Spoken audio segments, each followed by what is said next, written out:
फिलहाल Bill Gates अपनी गलतियों को मानते रहे हैं और सीखते रहे हैं, तेजी से आगे बढ़े हैं और ऐसा समय आया कि बड़ा अल्ट्रा लग्जूरियस मकान इन्होंने बनाया। इनके मकान की बहुत चर्चा होती है। वो कहते हैं, मैंने बताया ना आपको, if you are born poor it's not your mistake but if you die poor it's certainly your mistake. अगर तू गरीब पैदा हुआ तेरी गलती नहीं है, तू गरीब मरा, सुन मेरी बात, ये केवल तेरी गलती है। इन्होंने दुनिया के सबसे सेफेस्ट घरों में घर बनाया। आप जानते हैं बकिंगम पैलेस, व्हाइट हाउस और किम जोंग यू, इन तीनों के मकान के बाद जो चौथा सबसे सेफ मकान है दुनिया का, वो बिल गेट्स का है। बिल गेट्स ने तो ऐसे मकान बनाया कि अपने लिए तो बड़ी जमीन ली, आजू बाजू के सारे मकान भी खरीद लिए। सेफ्टी के चक्कर में दूर दूर तक जितने मकान थे वो सारे खरीद लिए कि बोले मैं इसको इतना सेफ बनाऊंगा। $14.5 मिलियन की बाजू की प्रॉपर्टी ऐसे ही खरीद ली। हजारों लाखों मिलियन डॉलर का ये प्रॉपर्टी टैक्स देते हैं। और इन्होंने, इनके मकान में लकड़ी इतनी लगी है कि अगर सारी लकड़ी बेच दें तो कम से कम $150 मिलियन तो उनको लकड़ी बेचने का मिल जाएगा।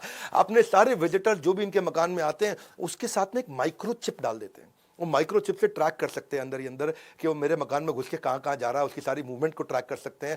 Flood proof, cyclone proof, earthquake proof, heat proof, cold proof, हर चीज़ का प्रूफ। जबरदस्त मकान उन्होंने बनाया। इनके घर के अंदर इलेक्ट्रीशियन, प्लम्बर, कारपेंटर, तरह तरह के chef, gardener, house keeping, security guard, CCTV camera operator, इनके doctor, physiotherapist, fitness trainer, dietitian, general practitioning जो डॉक्टर्स होते हैं वो सब मिला के लगभग 1200 एम्प्लॉई है इनके मकान के अंदर है जी। आज तक मुकेश अंबानी के बारे में जानते थे, उनके मकान के बारे में 2-4 लाइन और बताऊं।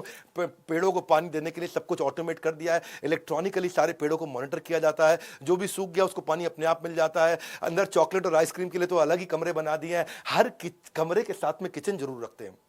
इनको ना गर्म खाने का शौक है और मकान इतना बड़ा है कि अगर एक किचन से दूर के कमरे में अगर खाना लेके जाना ठंडा हो जाता है। और गर्म खाने के शौकीन होने के चलते आज जिस कमरे में बैठा हूं उसी के किचन से मेरा खाना बन के आएगा। हाईटेक सेंसर सिस्टम पूरा बना दिया है सर्दी गर्मी को मैनेज करने के लिए। प्राइवेट बीच अपने घर के साथ बना लिया जिसकी रेत को कैरेबियन आइलैंड से हर साल इंपोर्ट करके रेत भी बाहर से लेकर के आते हैं। और सारी जितनी हैंगिंग पेंटिंग्स हैं, अगर किसी से बोर हो जाए तो पेंटिंग्स चेंज हो जाती हैं अपने आप ऑटोमेटिकली। जिस तरीके का मूड हो वैसी सारी पेंटिंग्स लग जाती हैं। उसके लिए तो उन्होंने $1.5 मिलियन अलग उसी पे खर्च कर दिया। प्राइवेट थिएटर बना रखा है, उसके अंदर पॉपकॉर्न वेंडिंग मशीन भी, लाओ भाई पॉपकॉर्न, वो आराम से आओ भाई मिलिंडा मूवी देखेंगे है जी। हम ये बात सिंगम नहीं चलती बॉलीवुड की। और उसके अलावा कार्बन एमिशन के चक्कर में एक बार किसी ने पूछ लिया इनसे कि तुम तो प्राइवेट जहाज पे घूमते हो, कार्बन की बात करते हो, से कितना तेल तुम फूकते हो प्राइवेट जहाज में, कितना कार्बन एमिशन हो रहा है। तो उसने बताया कि मैं साल का $7 मिलियन यानी कि 50 करोड़ रुपए यानी कि 3 गुना ज्यादा खर्च करता हूं, इसलिए कि मेरे तेल से कार्बन एमिशन ना हो, मैं महंगा वाला तेल इस्तेमाल करता हूं। बिल गेट्स तो बिल गेट्स हैं, फिलैंथ्रोपी के मामले में, समाज सेवा के मामले में बहुत आगे निकल गए, एक्चुअली सिग्निफिकेंट डिफरेंस क्रिएट किया। बिल गेट्स के बारे में कोविड के टाइम पे कभी कभार कुछ इनके ऊपर दोषारोपण भी होता रहा, पर एक बात सच है कि बिल गेट्स और मेलिंडा गेट्स फाउंडेशन दुनिया के सबसे बड़े चैरिटी फंड्स में से है और प्राइवेट फाउंडेशन में वर्ल्ड के सबसे बड़ों में से है।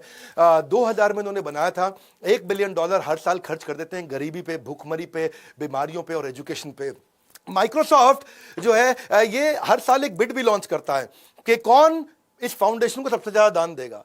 जो सबसे ज्यादा दान देगा उसको बिल गेट्स अपना घर घुमा के दिखाएंगे हैं जी, उसको घर में लेके जाएंगे, घुमाएंगे। आपको भी बिल गेट्स के घर जाना है तो उनको दान दे देना जा सकते हो। वैसे अच्छा, इस समय कोविड के टाइम पे यही दान देना चाहिए। मैं भी कंटिन्यूसली प्रयास करता हूं, कोशिश करता हूं अपने दान के बारे में बात ना करूं, लेकिन लगातार प्रयास करता हूं। अपने दोस्त वॉरेन बफे को भी साथ ले लिया, भाई तू भी 90% दान देगा, मैं भी 90% सारा पैसा दान दे दूंगा। अपने बच्चों को केवल $10 मिलियन दे रहे हैं, अपनी टोटल वेल्थ का केवल फ्रैक्शन है। आप जानते हैं बिल गेट्स का नेटवर्थ $129 बिलियन। $129 बिलियन मतलब समझो 10 लाख करोड़ रुपया। ऐसा समझो बच्चों को कितना दिया, 10 लाख करोड़ है। 10 लाख करोड़ का 10% 1 लाख करोड़ बच्चों को दे सकते थे, नहीं दिया। 10 लाख करोड़ में से 1 लाख करोड़ नहीं दिया, कोई नहीं। 10,000 करोड़ दे देते, नहीं दिया। 1,000 करोड़ दे देते, नहीं दिया। 100 करोड़ दे देते, नहीं दिया। हर बच्चे को उन्होंने केवल 70 करोड़ रुपए दिया। उन्होंने कहा बच्चों को ज्यादा पैसा देने की जरूरत नहीं है। 10 लाख करोड़ की नेटवर्थ में बच्चों को केवल 70 करोड़ दिया, बाकी पूरा पैसा दान में दे रहे हैं।